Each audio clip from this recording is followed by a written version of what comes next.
वार्तालाप का शीर्षक है आज, ध्यान दे के सुनिएगा। अंग्रेजी में मैंने लिखा है प्रेयर कॉजेज विजडम।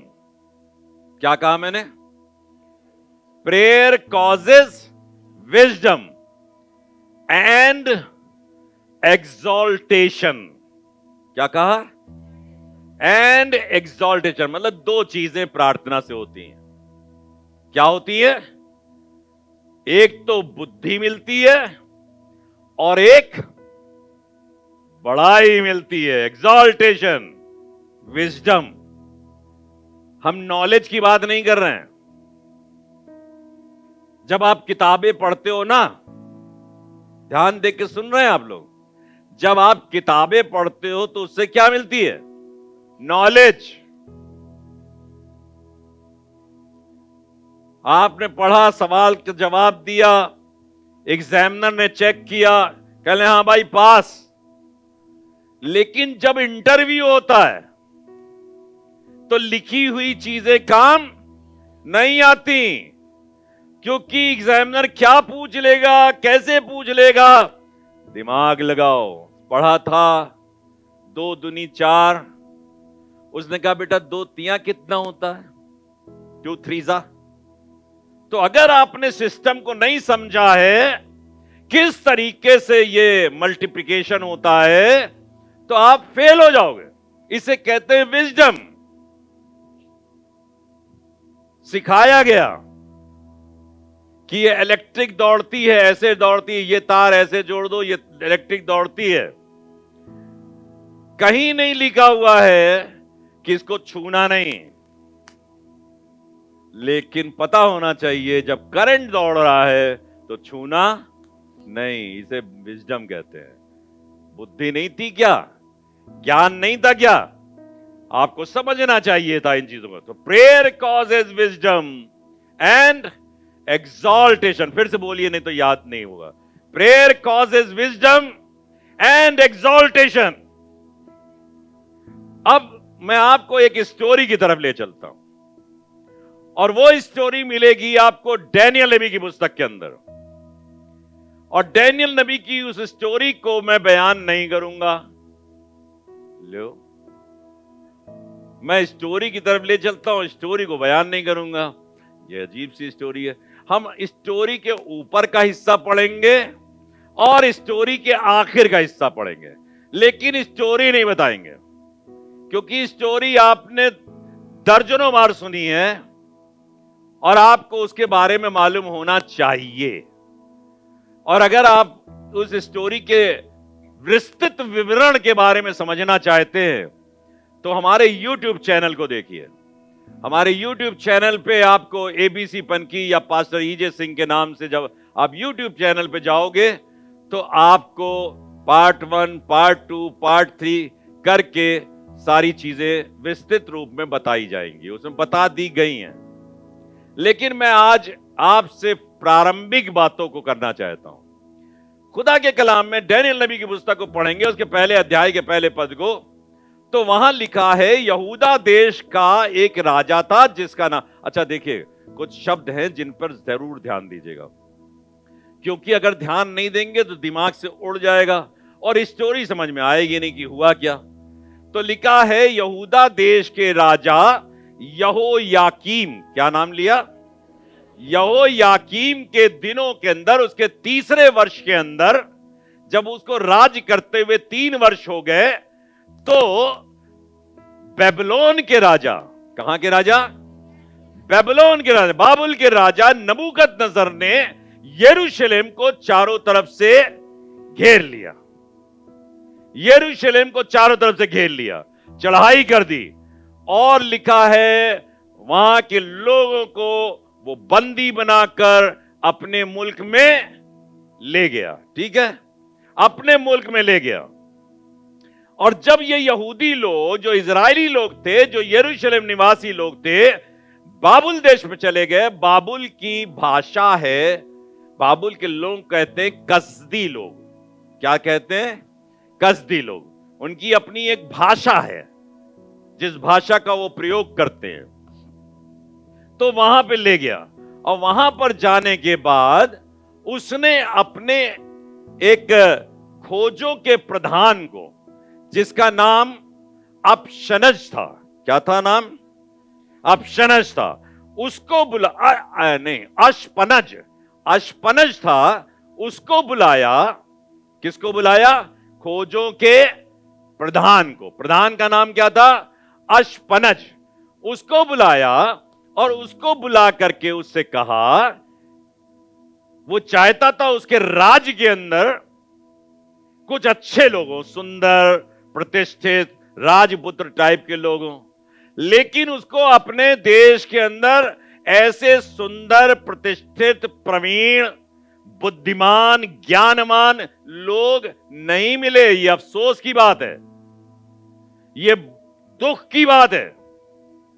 उसको वो वहां पे नहीं मिले अपने राज्य के अंदर, ठीक है ना?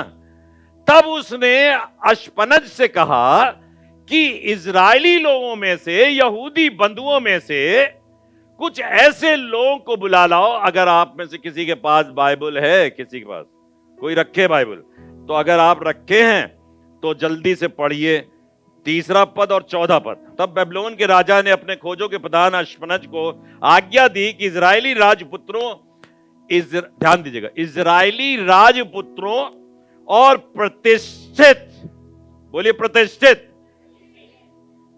ये जो राजपुत्र थे ये प्रतिष्ठित, राजपुत्र तो प्रतिष्ठित होंगे, कसदियों में नहीं मिले, बाबुल में नहीं मिले।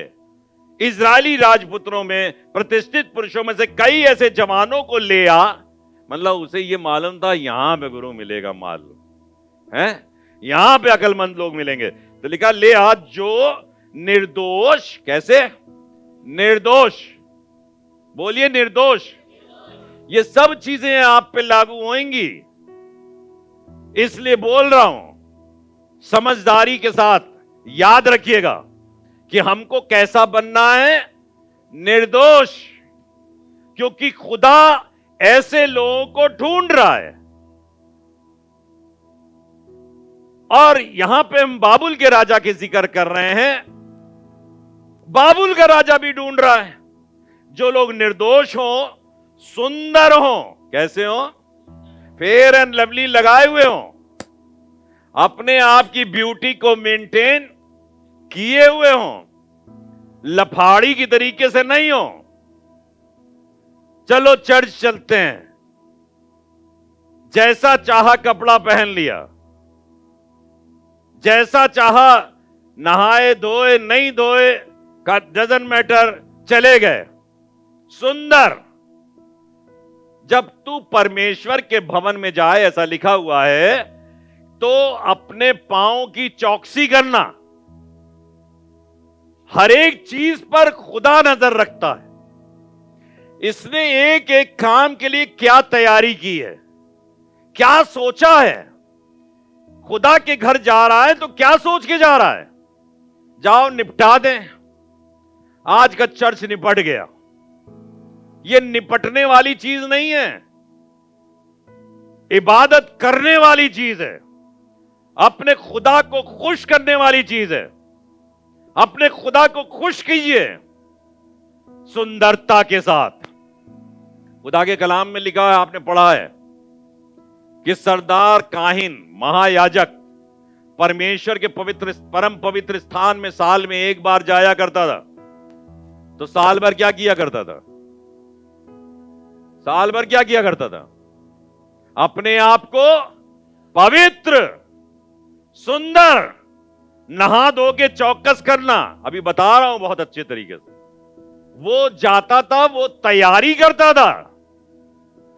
तो आप जब एक इतवार के बाद दूसरे इतवार में पहुंचते हो, इस बीच में करते क्या हो? घर में तैयारी करनी चाहिए, तैयारी करते नहीं है, तैयारी करनी चाहिए कि दूसरा संडे आएगा। पादरी तो तैयारी करता है बेचारा, रोज बाइबल लेके बैठता, कहना बताना है, लेकिन जनता क्या करती है? तो लिखा है सुंदर और सब प्रकार की बुद्धि में प्रवीण, सब प्रकार का ज्ञान। ऐसे लोग आप बन जाएं कि आपके पास आकर लोग आपके बुद्धि की बातों को पूछे, भैया बताओ इसमें क्या करें, हम क्या करना चाहिए, हमें राय दो, हमें मशवरा दो। सब बातों की में प्रवीण और ज्ञान में निपुण। ज्ञान में प्रेयर कॉजेज विजडम। मैंने बोला ना, ज्ञान में निपुण कैसे होगे? प्रार्थना के द्वारा। प्रार्थना नहीं है तो ज्ञान भी नहीं है। ज्ञान में निपुण और विद्वान।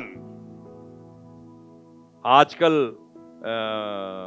पता नहीं, ऐसा कहा जाता नहीं, कहा जाता, हमारे समय में जब हम पढ़ा करते थे तो कहा, अरे बड़ा विद्वान टीचर है ये, बहुत विद्वान है, ये ऐसे ही सवालों को हल कर देता है, ये ऐसा समझाता है कि बात दिमाग के कोने में घुस जाती है।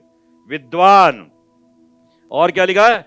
और राज मंदिर में हाजिर रहने के योग्य ठहरे। राज मंदिर में। आप कौन से मंदिर में आए हो? ये राज मंदिर है, राजा का मंदिर है। किसका मंदिर है? राजा का मंदिर है, आपके परमेश्वर का मंदिर है। ये ऑर्डिनरी दुनिया के राजा का नहीं है, राजाओं के राजा का मंदिर है। वहां पर हाजिर होने योग्य। किस्सा मालूम है ना? एक राजा ने भोज किया, गली कूचों से लोगों को बुलवा लिया, और फिर राजा देखने के लिए आया तो उसमें एक शख्स बैठा हुआ था। उससे कहा, मियां तेरे कपड़े जो राज मंदिर में बैठने योग्य है वो कहां हैं? तो कई बार हम राज मंदिर में तो होते हैं लेकिन राज मंदिर के लायक तैयार नहीं होते। तो राजा जो है इस बात से प्रसन्न नहीं होता। हमेशा सोचिएगा, मैं राज मंदिर जा रहा हूं, मुझे कैसा होना चाहिए? हाजिर होने के योग्य हो और उन्हें कसदियों के शास्त्र और भाषा की शिक्षा दी जाए। उसके बाद हुआ क्या? चलिए छोड़िए, अब कुछ कहानी हुई। कहानी यह हुई कि राजा नबूकदनेस्सर ने एक ख्वाब देखा। एक ख्वाब देखा, और ख्वाब देखने के बाद उसने अपने तंत्री मंत्रियों को, कसदियों को बुलाया। अब बुलाने के बाद कहा, ऐसा करो तो हमको बताओ, मैंने ख्वाब देखा है, उसका अर्थ बताओ।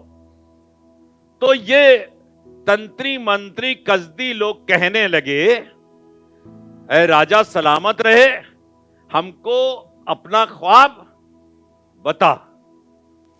पढ़ा है ना, कलाम में पढ़ा है, लिखा है, अपने ख्वाब को हमें बता।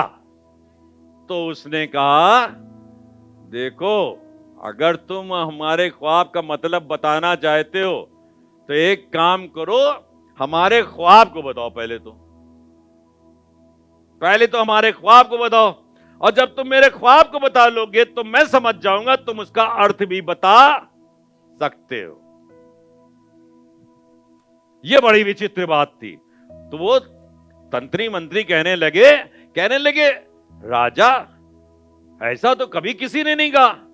जब कभी कोई पूछता तो पहले ख्वाब बताता, बाद में हम उसका अर्थ बता दे। कहने, देखो हम बता चुके, अगर तुम ख्वाब के साथ अर्थ नहीं बताओगे तो मैं तुम्हारे साथ बहुत बुरा व्यवहार करूंगा, तुमको मरवा दूंगा, तुम्हें कटवा डालूंगा और तुम्हारे घर को कूड़ा घर बना दूंगा।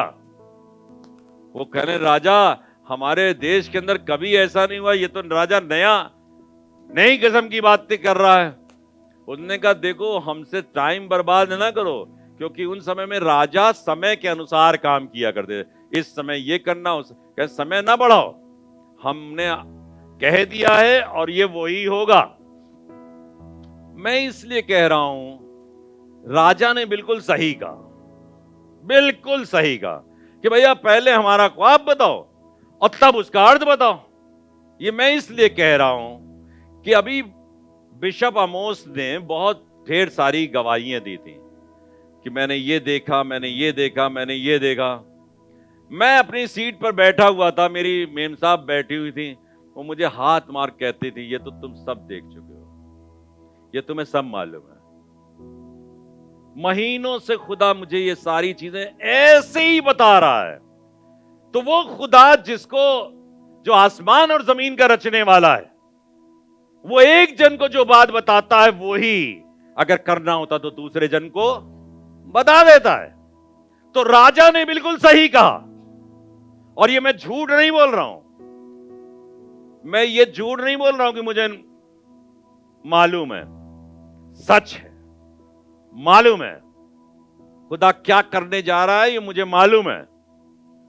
और मैं इसके बाद बताना चाहता हूं, राजा ने तुरंत आदेश दे दिया कि इनको मरवा दिया जाए। जो उनका सेनापति था उसका नाम था अर्योक। उसका नाम क्या था? अर्योक। अर्योक पहुंचा ढूंढता हुआ, फिर वहां पर चार शख्स थे, क्योंकि निपुण लोग ढूंढे गए थे। निपुण लोगों में कौन आए थे? डैनियल, सद्रक, मेशक और अबेदनगो। ये चार लोग बुद्धिमान गिने गए और ये राजा के दरबार में रहा करते थे। चूंकि राजा के ये दरबार में रहा करते थे, तो कसदी लोग जो तंत्री मंत्री थे, वो इस बात से नाराज हो गए, बहुत जलते थे। तो हुआ ये कि वो अपने लोगों को मारने के बजाय डैनियल, शद्रक, मेशक, अबेदनगो को, क्योंकि वो राज दरबार में रहा करते थे, ढूंढने लगे। डैनियल उठा और चूंकि वो राज दरबार में रहा करता था, तो उसको किसी की परमिशन की आवश्यकता नहीं थी, किसी की परमिशन नहीं। तो खुदा के कलाम को अगर पढ़ेंगे तो वहां पे लिखा हुआ है, डैनियल सीधे राजा के पास गया और डैनियल ने राजा से कहा कि मुझे थोड़ा वक्त दिया जाए, मैं राजा के ख्वाब का बयान करूंगा, उसकी ताबीर भी करूंगा। तो उसको समय मिल गया। वो अपने भाइयों के पास गया, अर्थात सद्रक, मेशक, अबेदनगो के पास गया और कहने लगा, देखो भाई, राजा की तरफ से ऐसी आज्ञा निकली है और कृपा करके प्रार्थना करो, दुआ करो। मैंने क्या शीर्षक दिया? Prayer causes wisdom. ध्यान रखिएगा, बोलते रहिए, प्रेयर कॉजेज विजडम। उसने कहा दुआ करो ताकि परमेश्वर उस भेद को, उस ख्वाब को जो नबूकदनेस्सर बादशाह ने देखा है, मुझ पर प्रकट किया जाए। क्योंकि मैं नहीं चाहता कि बाबुल देश के तमाम तंत्री मंत्री लोगों के साथ हम भी नाश हो जाए, हमको भी मार डाला जाए। चारों लोग मिलकर दुआ करने लगे, चारों लोग मिलकर दुआ कर रहे थे। और दुआ करने के बाद लिखा हुआ है, आधी रात के समय में परमेश्वर जो सब बातों का जानकार है, उस ख्वाब को डैनियल के ऊपर प्रकट किया गया और उसका अर्थ भी बताया गया।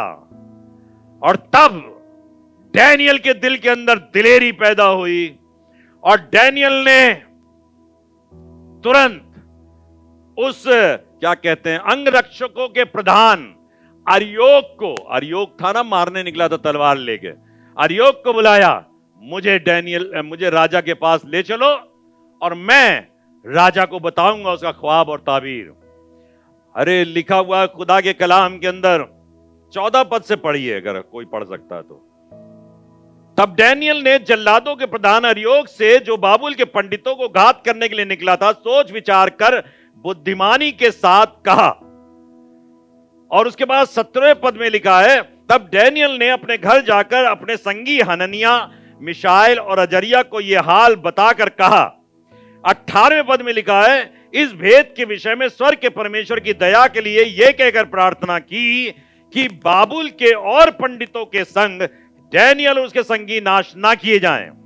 तब वो भेद डैनियल को रात में दर्शन के द्वारा प्रकट किया गया। सो डैनियल ने स्वर्ग के परमेश्वर की का धन्यवाद किया। अब मैं बताना चाहता हूं कुछ एक पॉइंट्स। उसने स्वर्ग के परमेश्वर का धन्यवाद किया। जब आपको परमेश्वर बात करने लगे तो पढ़ के सो मत जाइए। तब पढ़ के कि आज तो हमसे खुदा ने बात करी, हमसे बड़ा कौन, हम तो रंगबाज, खुदा हमसे बात करता है। नहीं नहीं, क्या लिखा है खुदा के कलाम के अंदर, ध्यान दे के सुनिएगा। लिखा हुआ है परमेश्वर के वचन में, डैनियल नबी की पुस्तक उसके 2 अध्याय के 20वें, 21वें, 22वें और 23वें और 24वें पद को 25वें तक, 20 से 25 तक बावाज़े बुलंद पढ़िएगा। यहां लिखा है परमेश्वर का नाम युगानुयुग धन्य है। क्या कहा? जब उसने प्रकट कर दिया तो उसको समझ में आ गया मुझे परमेश्वर की बड़ाई करनी है। क्या करना है? परमेश्वर की बड़ाई करनी है। अरे तुमको खाना दे दिया गया तो शुक्रगुजारी बजा लानी है। तुम्हारी जान जोखिम में पड़ी थी, तुम मरने जा रहे थे, तुमको कत्ल किया जाना था, लेकिन मैंने रात में अनुग्रह किया। तुमने प्रार्थना करी, मैंने अनुग्रह किया। इसलिए परमेश्वर का नाम युगानुयुग धन्य है, पहली चीज। और दूसरी बात, क्योंकि बुद्धि, दूसरी बात, क्योंकि बुद्धि और पराक्रम। अरे वाह वाह वाह वाह, पराक्रम उसी का है। हमारा पराक्रम नहीं, हम बुढ़े हो गए, हम कमजोर पड़ गए। लेकिन अगर परमेश्वर हमारे साथ है तो पराक्रम उसका है। तो ईजे सिंह कितने जोरावर हुए? बहुत जोरावर, क्योंकि पराक्रम उसका है, क्योंकि बुद्धि और पराक्रम उसी का है। आगे चलिए 21वें पद में, समयों, टाइम्स, समयों। हम लोग कहते हैं अरे हम समय नहीं जानते थे, इतना खराब चल रहा है। अरे तुम्हें समय नहीं मालूम, नहीं उससे समय मालूम है, वो सारे समय का जानने वाला है। तो समयों और ऋतुओं को कहने लगे, गर्मी के समय में सर्दी पड़ रही, सर्दी के समय में गर्मी, जहां बरसात होनी चाहिए वहां सूखा पड़ रहा, जहां सूखा पड़ना चाहिए, ये सब वो निर्धारित कर रहा ऊपर बैठा हुआ। उसे पता तुमने क्या किया है, कितनी गंदगी फैलाकर देश के अंदर रखी है। समयों और ऋतुओं को वही पलटता है। किसी को दोष मत दो कि गाढ़े बादल आए कि नहीं आए, पतले हो गए और ऐसा हो गया वैसा हो गया। जो कुछ हम यहां पर करते हैं ना, जैसा विश्वास करते हैं, जैसा प्रार्थना करते हैं, परमेश्वर वैसे ही कर दे, माहौल बना देता है, वैसे ही माहौल बना देता है। हमारी जिंदगी के अंदर आपकी प्रार्थना के अनुसार माहौल बन जाता है। वो दुश्मन के सामने क्या लिखा है, मेज भी जाता। क्या है वो लिखा हुआ है, वो समयों और ऋतुओं को बदल देता है। दुश्मन के सामने आप बैठकर भोजन करोगे। और आगे लिखा है राजाओं का अस्त। क्या? राजाओं का अस्त मतलब डिबो देता है। शाऊल से कह दिया मैंने तुझे चुना तो था, लेकिन अब तुझे राजा बनाने से पछताता हूं। अब मुझे मेरे दिल के मुताबिक एक शख्स मिल गया है। तो राजाओं का अस्त, शाऊल का अस्त और दाऊद का उदय है ना, वही करता है। और आगे लिखा है बुद्धिमानों को बुद्धि। ये बात समझ में नहीं आई, बुद्धिमानों को बुद्धि। अरे बेवकूफ को बुद्धि दो तो ठीक है, बुद्धिमान भैया देखिए, कहते हैं दुनिया का दस्तूर यह है, पैसा पैसे को खींचता है। तुम बिल्कुल लुखरू हो तो बताओ तुम पर हम कितनी मेहनत करें। बुद्धिमानों को बुद्धि। दाऊद का बादशाह दाऊद का बेटा सुलेमान बुद्धिमान था। वो बुद्धिमान था, फिर भी उसने खुदा से कहा, इतने बड़े राज्य का संचालन करने की बुद्धि मेरे पास नहीं है, कृपा करके मुझे बुद्धि दीजिए। और परमेश्वर ने उसे बुद्धि दे दी। तो लिखा है, बुद्धिमानों को बुद्धि और समझ वालों को समझ वो ही देता है। इसलिए बुद्धिमान बन जाओ, समझदार बन जाओ।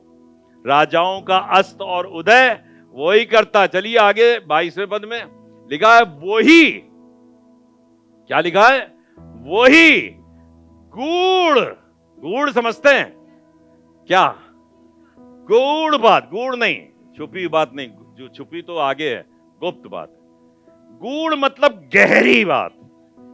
बहुत सी बातें आपके ज्ञान से परे हैं, आप लाख पढ़ लो आपकी समझ में नहीं आया। आज हम इसको क्यों समझा रहे हैं? क्योंकि हमें मालूम है बहुत से लोग इस बात को नहीं जानते हैं।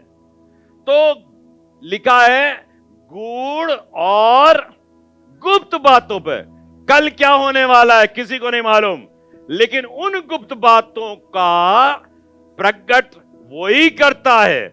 और देखिए क्या लिखा उसके आगे, ये 15 बातें हैं टोटल। वो जानता है कि अंधियारे में, वो जानता है, आपको पता होना चाहिए कि परमेश्वर की आत्मा अंधियारे पर विचरण करती थी। कैसे?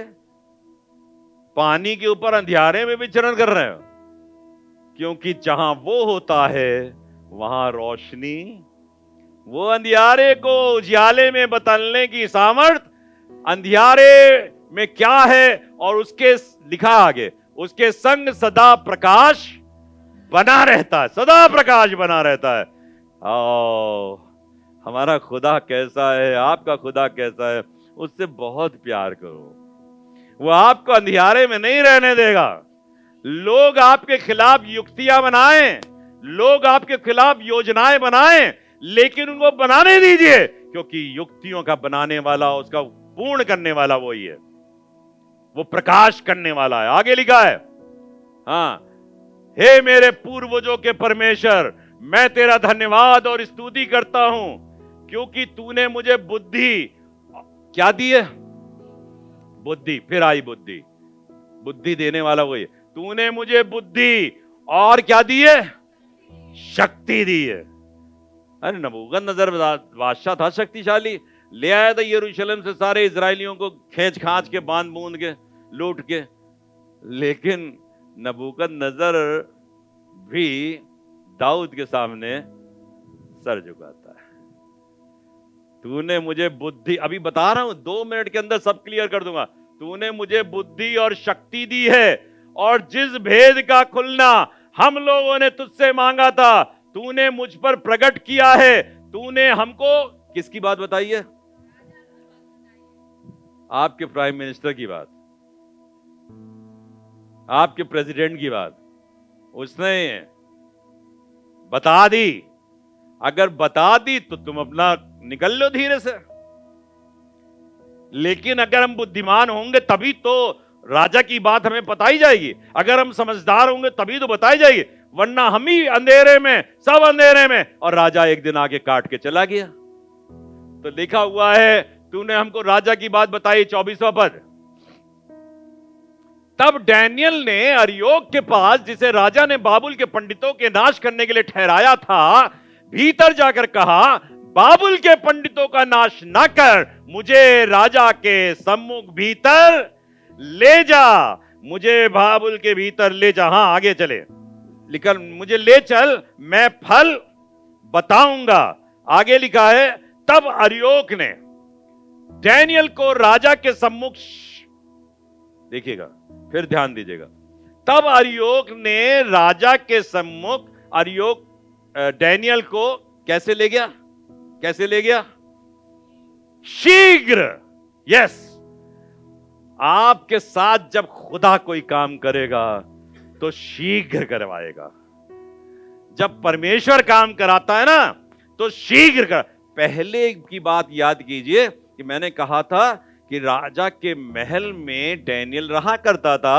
अर्योक मारने के लिए आया, लेकिन डैनियल अपने आप चला गया।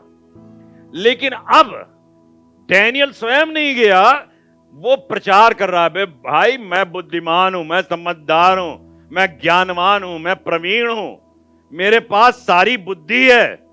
अब वो ऐलान कर रहा है, मैं बता रहा हूं यहां बैठे हुए आप लोगों को, अगर आप बुद्धिमान हो जाओगे, ज्ञानवान हो जाओगे, प्रवीण हो जाओगे, अकलमंद हो जाओगे, राजपुत्र कहलाने योग्य हो जाओगे, तो यह ऑटोमेटिकली चारों तरफ प्रचार कर दिया जाएगा और इसे कोई रोक नहीं सकता। दुनिया की कोई ताकत आपको परमेश्वर के उस महिमा से वंचित कर नहीं सकती।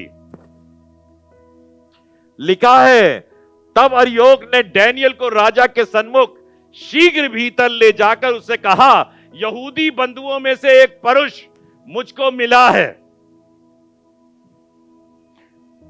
यहूदी गुलामों में से, यूं कहूं, गुलामों में से एक पुरुष मुझे मिला है जो राजा को स्वप्न का फल बताएगा। 25वां पद हो गया, आगे चलते हैं।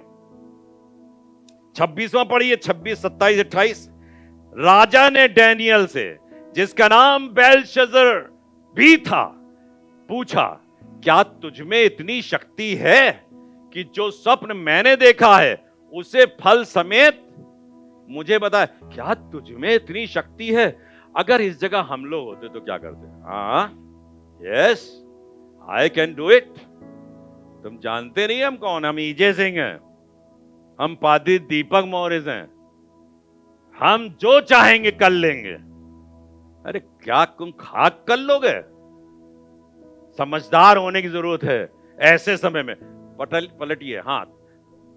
डैनियल ने राजा का उत्तर दिया, क्या कहा? जो भेद राजा पूछता है वो ना तो पंडित, ना तंत्री, ना ज्योतिषी, ना दूसरे भावी बताने वाले राजा को बता सकते हैं। आगे चलिए, 28वां।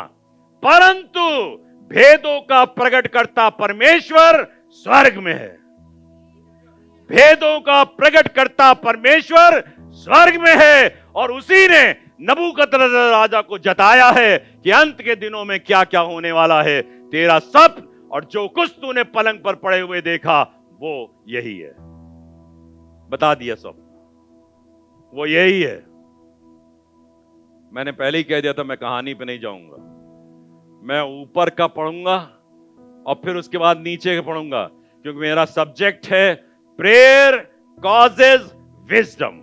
उसको बुद्धि मिली जब उसने प्रार्थना, आपको डैनियल के बारे में बहुत अच्छी तरीके से, जब उस डैनियल के खिलाफ आदेश हो गया था तो वो यरूशलेम की तरफ की खिड़की खोलकर 3 बार प्रार्थना किया कर। प्रार्थना में कंजूसी मत कीजिएगा, वरना बुद्धिमान नहीं बनोगे, ज्ञानवान नहीं बनोगे, समझदार नहीं बनोगे, राजपुत्र नहीं बनोगे। चाहे कितनी कोशिशें कर लो, और जब प्रार्थना में समय गुजारोगे तो परमेश्वर तुमको इन सब खूबसूरत चीजों से नवाज देगा। ये सारी चीजें तुम्हारे शोभा को बढ़ा देंगी, तुम्हें ज्ञानवान बना देंगी। और लिखा है खुदा के कलाम के अंदर, अब आपको दिखाना चाहता हूं शोभा कैसे बढ़ती है। अब जरा शोभा पे दृष्टि डालिए। आइए डैनियल नबी की पुस्तक और उसके दूसरे अध्याय के 46वें पद में आ जाइए। अब देखिए शोभा 46 से लेकर आपको 49 तक पढ़ना है, खत्म हो जाएगा उसके बाद। पढ़िए जरा 46वें पद में क्या लिखा है। लिखा हुआ है, इतना सुनकर, ध्यान दीजिएगा, इसको पढ़कर हम खत्म कर देंगे अपना मैसेज। इतना सुनकर नबूकदनेस्सर राजा ने मुंह के prayer causes wisdom and exaltation, वो हमको महानता देता है। अरे मामूली से यहूदी बंदी, गुलाम आए, गुलामों, हम लोग शैतान के गुलाम हैं। हमने अब तक अपनी जिंदगी को शैतान की गुलामी में गुजारा, लेकिन अगर आप खुदा के साथ अपनी जिंदगी गुजारोगे तो बादशाह आके आपको सरनुगू करेंगे, बादशाह आपको आके दंडवत करेंगे, सामने घुटने टेक देंगे। लिखा हुआ है, इतना सुनकर नबूकदनेस्सर राजा ने मुंह के, पढ़िए, मुंह के, कैसे?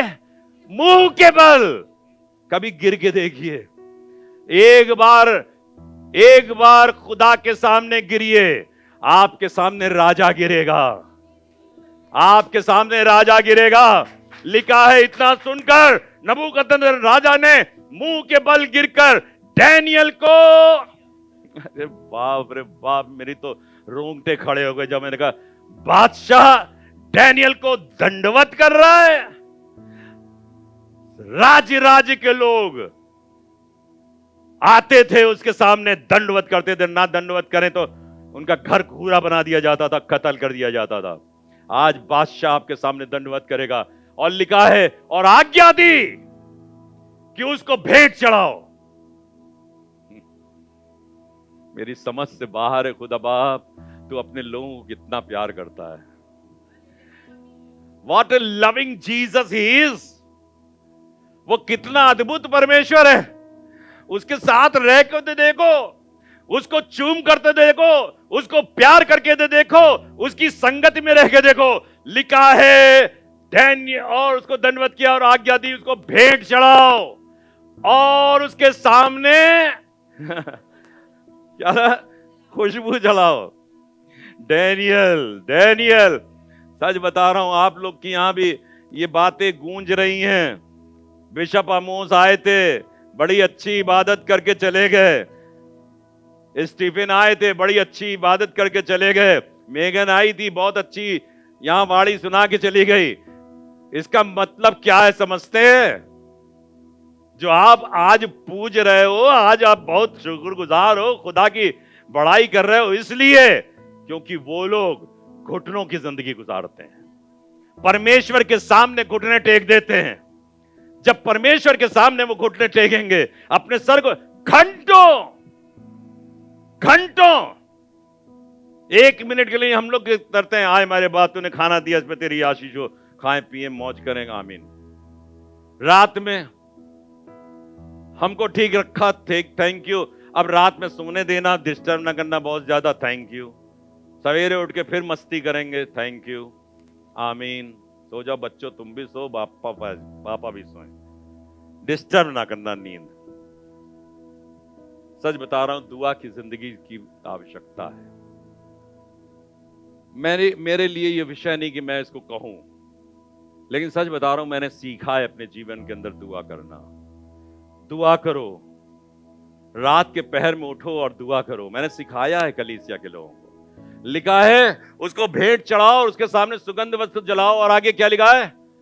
फिर राजा ने डैनियल से कहा, सच तो यह है कि तुम, आपका प्राइम मिनिस्टर आके कहे, जो डिफरेंट देवताओं को मानता है, जो कोई कुछ कहे, किसी देश का प्राइम मिनिस्टर आके अपने गुलामों से कहे, ऐसा कहेगा? कह रहा फिर राजा ने डैनियल, सच तो ये है। क्या है? सच तो ये है। मतलब वो क्या बताना, मैं झूठा हूं, हम जो कुछ मानते हैं वो सब झूठ है। और सच तो ये है कि तुम लोगों का परमेश्वर सब ईश्वरों का ईश्वर और राजाओं का राजा और भेदों का खोलने वाला, और इसलिए तू ये भेद प्रकट कर पाया। Wonderful, this is really wonderful and thrilling. ये हिला देने वाली बात है। मैंने इस बात को सीखा है अपने जीवन के अंदर। खुदा से दुआ करो, क्योंकि भेदों को वो ही खोलता है। कल मेरे जीवन में क्या होने वाला है मुझे पता नहीं था, लेकिन खुदा ने मुझे बताया है। परसों क्या होगा, 3 साल बाद क्या होगा, रहूंगा नहीं रहूंगा, मर जाऊंगा, खुदा है जो तुम्हारी चिंता करता है। वो भेदों को प्रकट करने वाला है। और आगे क्या लिखा है? तब राजा ने डैनियल का पद क्या कर दिया? गुलाम था ना ये। डैनियल का पद, अभी बढ़ा रहा हूं, डैनियल का पद बड़ा किया और उसको बहुत से बड़े बड़े दान दिए। और ये आज्ञा दी, सुनिए, और ये आज्ञा दी कि बाबुल के सारे प्रांत पर हाकिम और बाबुल के सब पंडितों पर मुख्य प्रधान डैनियल ठहरे। गुलामी के लोगों, हम लोग गुलामी का जीवन व्यतीत कर रहे हैं, तुमको प्रधान बनाने की शक्ति उसके पास है। वो तुम्हें शक्ति ऐसी देगा कि तुमको उमराहों में, तभी लिखा वो उमराहों में बैठाता है। मैं अपने लिए कह सकता हूं कि खुदा ने मुझे चुना, और जिसके मैं लायक भी नहीं था, बड़ी बड़ी जगहों पर बैठाता है, बड़ी बड़ी जगहों पर, हजारों दसियों हजार लोग जहां मौजूद हों वहां पर बैठाता। इसलिए नहीं कि मैं बहुत अच्छा हूं, मैं इसलिए क्योंकि खुदा मुझसे प्यार करता है और मैं खुदा से प्यार करता हूं। मैं एक दिन अपने बिस्तर पर थोड़ा सा डिस्टर्ब था, लेटा हुआ था, अपने तकिए पर सर रखे हुए था। मैंने कहा क्या है खुदा बाप, हार्ट अटैक पड़ गया मुझे 11 अप्रैल को, हार्ट अटैक पड़ गया। कहते हो सेवा करना होगा, सेवा करो, ये करो वो करो, हम कैसे करें, कमजोर है जिस्म, कमजोर हो गया है, नहीं कर पाऊंगा खुदा बाप। और मैंने तकिए पे सर रखा, शाम का 4 बजे का समय था, और मैं सच बता रहा हूं आसमान खुल गया और खुदा बाप को मैंने तख्त पर बैठे हुए देखा, सिंहासन पर बैठे हुए देखा, यीशु मसीह को देखा। और एक ऐसा चिलमन था, पर्दा पड़ा हुआ था सामने, उसका तर्जुमा अलग है, कभी होगा मौका तो बताऊंगा कैसे क्या तर्जुमा है इसका। चिलमन पड़ा हुआ था और वहां से एक आवाज आई, देख मैं हाजिर हूं। तू क्यों चिंता करता है, तू काहे फिक्र करता है। और आपको पता होना चाहिए, ठीक हार्ट अटैक के बाद जिस दिन ऑपरेशन हुआ, दूसरे दिन मैंने मैसेज दिया, हार्ट अटैक के तुरंत बाद मैंने मैसेज दिया, और लगातार तब से मैसेजेस दे ही रहा हूं, और ऐसे ही दे रहा हूं जैसे मैं बोल रहा हूं वैसे ही बोलता हूं। माइक हटा दो फिर भी बोलूंगा ऐसे ही। लिखा हुआ है, बाबुल के प्रांत पर हाकिम और बाबुल के सब पंडितों पर मुख्य प्रधान ठहरे। आपको प्रधान बनाने जा रहा है खुदा, आपको प्रधान कराने जा रहा है। कहिए अपने जीवन के, मुझे प्रधान बनाएगा, आपको प्रधान बनाएगा। Yes, he has got power. वो राजाओं का राजा, वो किसने कहा, नबूकदनेस्सर ने कहा, तुम्हारा परमेश्वर राजाओं का राजा है, प्रभुओं का प्रभु है, और उसमें शक्ति। आगे चलिए, आखिरी आयत। तब डैनियल के विनती करने से, डैनियल कितना बड़ा शख्स था, तब डैनियल के विनती करने से शद्रक, मेशक और अबेदनगो को बाबुल के प्रांत के कार्य के ऊपर नियुक्त के। बाबुल के प्रांत के, अरे बाप रे बाप, समझ में नहीं आती बातें। गुलामों की तरह रहने वाले लोगों, तुमको ऐसा स्टेटस दे देगा हिंदुस्तान के मात्र 1%, 1.5% लोगों, खुदा से प्यार करना सीख जाओ। सच बता रहा हूं, खुदा उमराहों बैठाएगा, बुलाएगा प्राइम मिनिस्टर, हमसे बताओ हमारे फलाने प्लान को हम कैसे सक्सेसफुल करें।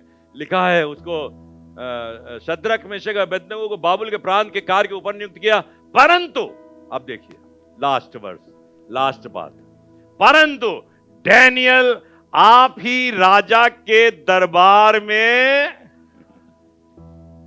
अरे हम तो टहलेंगे दरबार में, राजा कुछ नहीं करेगा, सब कुछ डैनियल करेगा। राजा तो अंगूठी देगा, मोहर लगाओ, मोहर लगाओ, जो कुछ तू कह देगा वो करेगा। और आपको खुदा ऐसे ही बना। डैनियल लिखा हुआ, मैंने शीर्षक दिया, फिर से याद कीजिए, prayer causes wisdom and exaltation. आपको बढ़ा देगा, लेकिन प्रार्थना में सामर्थ्य है, सिर्फ प्रार्थना में सामर्थ्य है। किसी को दिखाने के लिए प्रार्थना ना करो, अपने खाने को मांगने के लिए प्रार्थना करो। आज की रोटी हमें दे, आज का कपड़ा हमें दे दे, आज की जूती हमें दे दे, हमारा मकान दे दे, चूरा है ये बन जाए। मांगते ही रहोगे, मांगते। अरे खुदा के लिए मांगो, खुदा की शान के लिए मांगो। ये सारी चीजें उन्होंने बताई थी ना आमोस ने, ये तो गिफ्ट है, ये तो मिल जाएंगी। बेटा इसके पीछे कहां पड़े हुए हो। जब मुल्क मिस्र से निकल रहे थे तो मन्ना वो बरसा रहा था, चट्टान फाड़ के पानी वो दे रहा था, बटेरे लाकर गोश्त वो खिला रहा था, आगे आग का खंबा, ऊपर आग का बादल बन के सुरक्षा कर रहा था, आपके कपड़े स्ट्रेच होकर आपके साइज के बन रहे थे, ये वो कर रहा था। चिंता क्यों करते हो? मेरा खुदा आज भी जिंदा है, आपका खुदा आज भी जिंदा है, और आपका खुदा आपकी सुनने वाला खुदा है। इसलिए उस खुदा की तारीफ कीजिए, उसकी बड़ाई कीजिए। Prayer causes wisdom and exaltation. God bless you.